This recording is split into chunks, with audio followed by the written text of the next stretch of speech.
aqui hoje mais um dia para falar com o nosso amigo Nelson Farias. Ele que é esse monstro incrível, tanto assunto que tivemos que prorrogar para mais um tempinho de informação.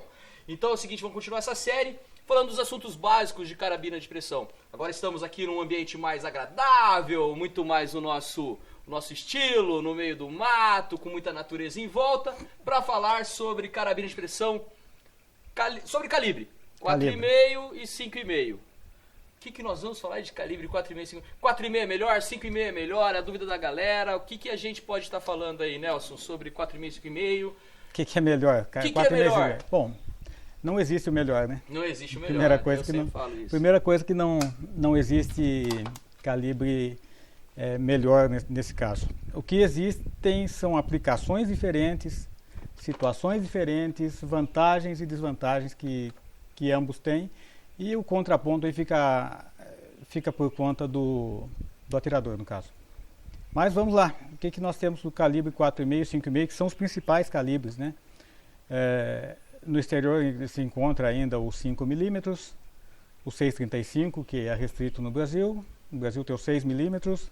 A gente geralmente não aborda muito ele porque... O 6mm ele tem lá fora também? A gente encontra carabina de pressão 6mm lá fora? Ou realmente é uma coisa que foi desenvolvida para o Brasil por causa da legislação que a gente tem aqui dentro? Eu sempre fiquei com essa dúvida, porque o que me foi falado é que só no Brasil tem o 6mm. Só no Brasil porque o limite, né? A legislação limita o calibre de arma de pressão a 6mm. Uhum. Então, o que seria o próximo dele, que lá fora é comum, o 6,35, que é o calibre .25, esse não é permitido no Brasil, então ficou 6mm. Não há muito o que falar dele, porque justamente por ser essa questão somente no Brasil e porque você tem uma limitação muito grande de chumbinhos. Então não há muito o que avaliar desse calibre. Como foi desenvolvido aqui, eu imagino que a indústria do chumbinho para esse calibre não se desenvolve tanto quanto no 4,5, 5,5, que a gente tem referências de material. Então, mas tem também essa questão, né, no caso do calibre 6mm, que ele, por ser um calibre feito só no Brasil, e por PCP ser muito cara no Brasil, ele é exclusivo de carabina de mola. Então você tem uma Springer com calibre 6mm. Se você faz essa arma com baixa potência, não será eficiente porque o projeto é muito pesado, a área dele é muito grande, então não funciona. Quando você parte para a classe que a gente considera Magnum, você precisa de uma potência muito alta, uma mola muito forte, o que torna a arma mais desconfortável de atirar e exige dessa arma uma estrutura muito reforçada. Então você acaba tendo uma arma calibre 6mm pesada e para você realmente tirar algum benefício dela. Então não há muito o que falar disso porque você não tem comparações de marcas diferentes e tudo mais. Tem uma ou outra, mas é muito pouco. Você teria que ter pelo menos umas 5 marcas distintas para você ter referência de qualidade, de refinamento do tiro, enfim. E também você teria que ter pelo menos aí uns 10 tipos, né, de chumbinhos com massas diferentes e tudo para se avaliar. Bom, nesse calibre, qual massa de chumbo é mais adequada e qual seria a relação diâmetro-comprimento nele que seria mais adequado? Acredito que alguma coisa perto do 6,35 daria, mas como nós não temos, então a gente nem questiona. Então, nos concentramos aí no 4,5 e 5,5. Que é o que é a nossa realidade. A gente tem no Brasil algumas carabinas 5mm, mas também não desenvolveu tão bem. Também não desenvolveu, então você não tem muito que... Não tem como avaliar uma coisa sem uma larga amostragem. Né? Então, falar especificamente de um produto fica uma coisa, às vezes, até tendenciosa, porque você acaba fugindo da parte técnica e dando opinião pessoal. Claro. E a opinião pessoal não serve, a minha é diferente da sua, diferente da dele, enfim. Então, 4,5 e 5,5. Qual que é melhor? Você perguntou, não, nenhum é melhor. Na verdade, essa discussão do 4,5 e 5,5, quando a gente começou a trabalhar... Ó, que bonito, tá? Os bichinhos passeando, é outra coisa, né? É outra coisa, é o nosso habitat. É o nosso habitat. E quando a gente começou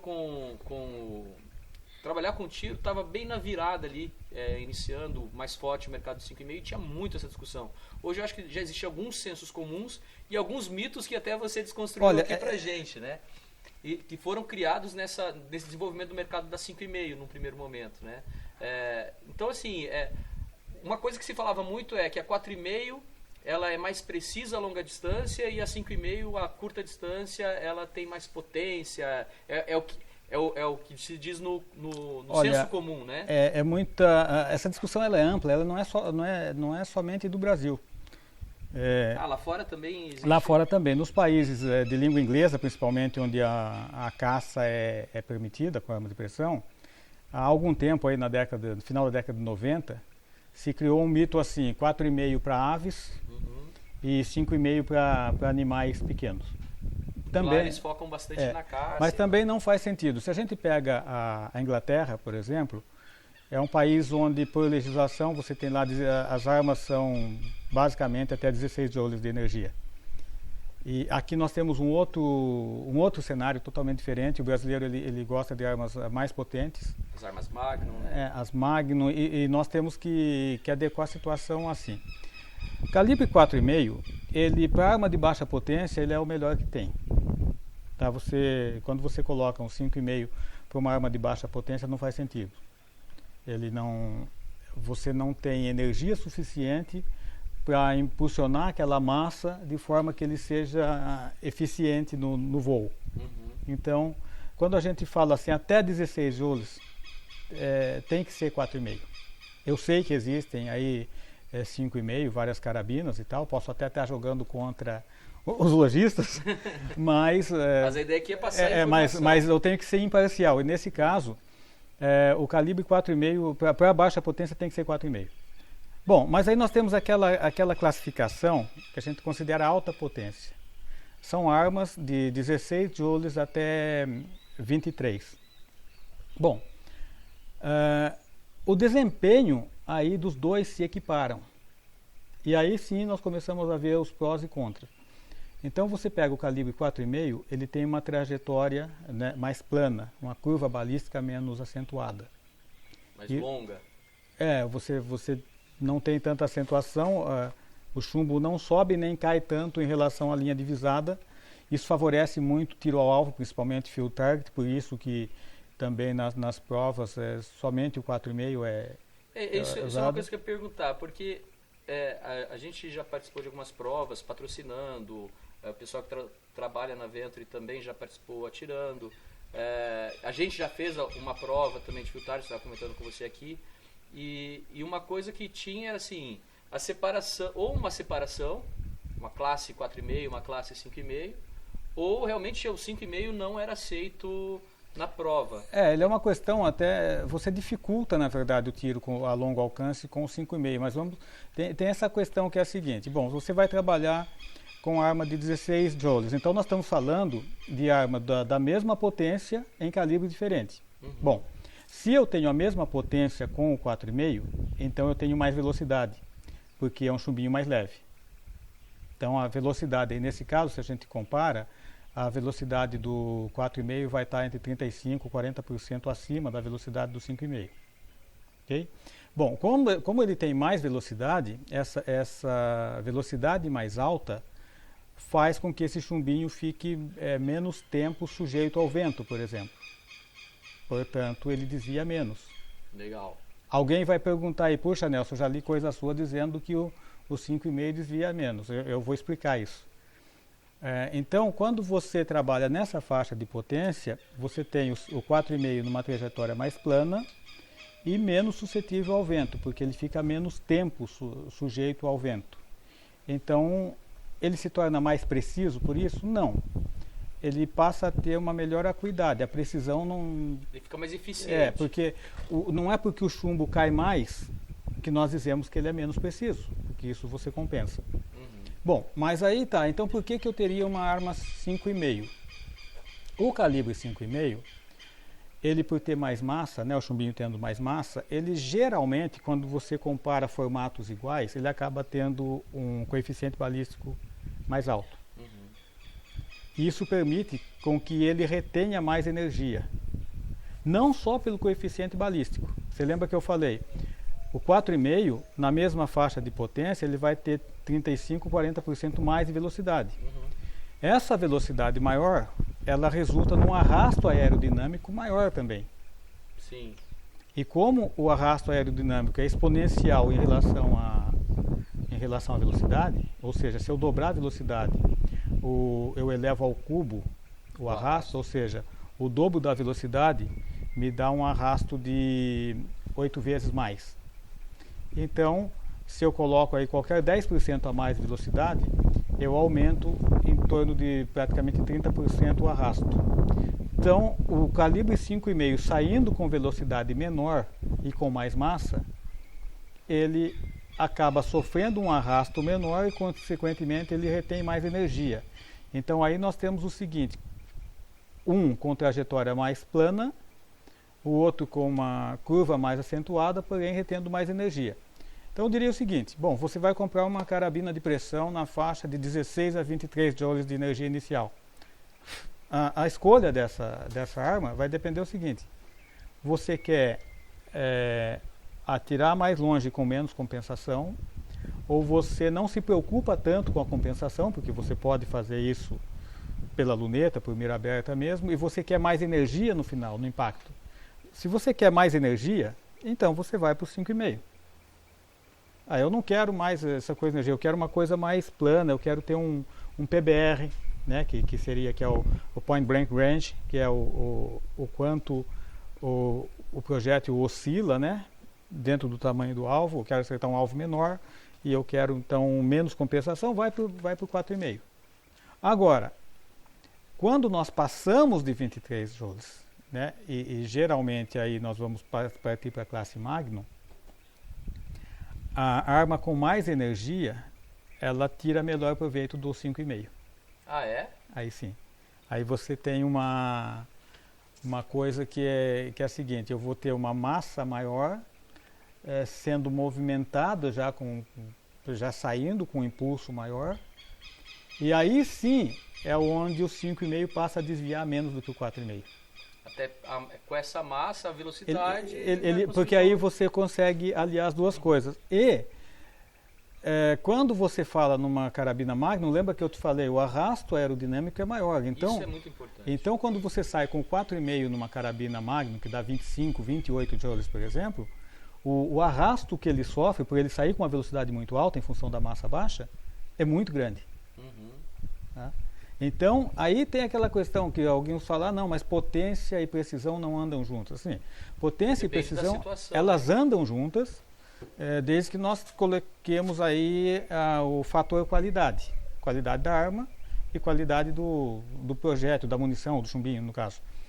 Então, eu digo o seguinte, acima de 23 joules para armas de mola, é preferível, é preferível. Não necessariamente, é aquilo. Você vai, por quê? Aí você consegue ter, por exemplo, numa arma de 27, 28 joules, você consegue uma trajetória parecida com o 4,5 entre 18 e 20. Entendi. Então aí você consegue ter mais energia, mais retenção de energia e uma trajetória com uma curva não tão acentuada no calibre 5,5. Rapaz, vai ter gente perguntando de joule agora na Venturi Shop. Ninguém mais vai querer saber de velocidade. Agora vão querer saber de joule. Sim, a velocidade não é o principal. Você pode pegar, por exemplo, a retenção de energia, ela depende do coeficiente balístico. Eu posso ter, por exemplo, uma arma disparando um chumbinho com... Vamos pegar as potências mais normais que o pessoal usa. Eu posso pegar uma arma de 17, que com um chumbo mais pesado produz 17 joules, e pegar um que com chumbo mais leve produz 20, e lá no final, a 20, 30, 40 metros, o que saiu mais devagar retém mais energia. Olha que legal. E retendo mais energia, ele desvia menos. Justamente por causa desse arrasto aerodinâmico, que é o que freia, o que sai. Então, quanto maior a velocidade inicial, mais ele perde no caminho. Que é onde nós dizemos o seguinte, calibre, arma de pressão, ela não deve, tá? Se o foco é precisão, ela não deve passar de 305 metros por segundo. Esse deve ser o limite. Esse deve ser o limite. Independente do calibre. Independente do calibre. Então, o que acontece? Mas eu tenho uma arma... aquela muita... Vocês que estão em loja, geralmente... Não, mas essa daqui, ela dá 380 metros por segundo. Ou então fabricantes, né, fabricantes internacionais, eles trazem muito aquela ideia do projeto de liga leve, não, são 1.300 pés, 1.600 pés até. Cara, nós estamos falando aí de velocidade muito alta, e qual é o problema da velocidade alta? Ela está acima da velocidade do som. Mas Nelson, um projétil de fuzil, ele viaja acima da velocidade do som e é preciso, sim, só que ele até o alvo ele não cruza para baixo da velocidade do som. Ele se mantém. O grande problema de uma arma de pressão, que por exemplo você dispara ali com 350 metros por segundo, nos primeiros 10 metros ela cai para 315. Então, nessa passagem da velocidade supersônica para subsônica, ela sofre turbulência e perde precisão. Aí a gente também entra em outras questões que vão além do calibre também, que é a aerodinâmica do chumbinho, né? E a questão da massa, né? Desse chumbinho que o cara utilizar, né? Isso é a questão seguinte, o pessoal tem que ter um entendimento sobre balística. Uhum. Tá? Então, não tem um calibre melhor do que o outro, que tem um comportamento balístico diferente de um para outro. E para cada situação, de repente, às vezes um 4,5 de um determinado modelo, de um determinado peso, pode ser que você tenha uma eficiência diferente do que a gente falou aqui. Você pode ter uma eficiência diferente e até melhor. Então você tem que, primeiro, nos dois calibres, o calibre 5,5 para arma de mola, ele não chega nessas velocidades muito altas, então isso não é um grande problema. Mas o calibre 4,5 ele passa. Se você pega uma carabina Magnum aí com 28, 30 joules na boca do cano, se o chumbinho for leve, ele vai passar dos 35 joules, mas com uma velocidade supersônica, então ele deixa de ser preciso. Talvez daí o pessoal fala potência e precisão não andam juntos. Não existe isso. Esse é um mito que sempre o que faz é o seguinte, mas por exemplo, o sujeito está lá assistindo, a pessoa está lá assistindo e fala, mas então peraí, eu tenho uma arma muito potente aqui de 30 joules, ela não é precisa. Faz o seguinte, usa um chumbo mais pesado, porque você vai ter a mesma energia, ou muito perto dela, sem entrar nessa fase turbulenta, e você consegue precisão com ela. Ou seja, procura trabalhar, se possível, em 290 metros por segundo, que é o que as PCPs, por exemplo, fazem. Às vezes uma PCP com 50 joules, você usa um projétil 5,5, aí sim, pesado, ela dá toda essa energia, mas ela está trabalhando abaixo dos 90% da velocidade do som. Legal. Essa é a questão do calibre. Maravilha, Nelson. Obrigado mais uma vez por essas informações aí sobre a questão do calibre. Eu acho que a gente trouxe muita informação para quem não tinha conhecimento, quem está entrando no esporte. Também eu acho que complementou para quem já está praticando há mais tempo e com certeza teve alguma informação nova. Queria agradecer a audiência de vocês aí. O Nelson está à disposição para estar ajudando a gente a esclarecer algumas dúvidas. Então deixe seu comentário, crítica, sugestão para esse vídeo. Se surgiu dúvida, galera, manda aí mesmo. A gente vai tentar atender todo mundo, vai atender todo mundo. Se você está curtindo a nossa série de vídeos, se inscreve aí no nosso canal. A gente tem muita coisa legal no canal. Acompanha a gente no Facebook, acompanha a gente no Instagram, o nosso blog. Tem muito material feito pelo Nelson. Se você gostou desse vídeo, deixe seu like. Se não gostou, não faz nada. Forte abraço, até a próxima. Valeu!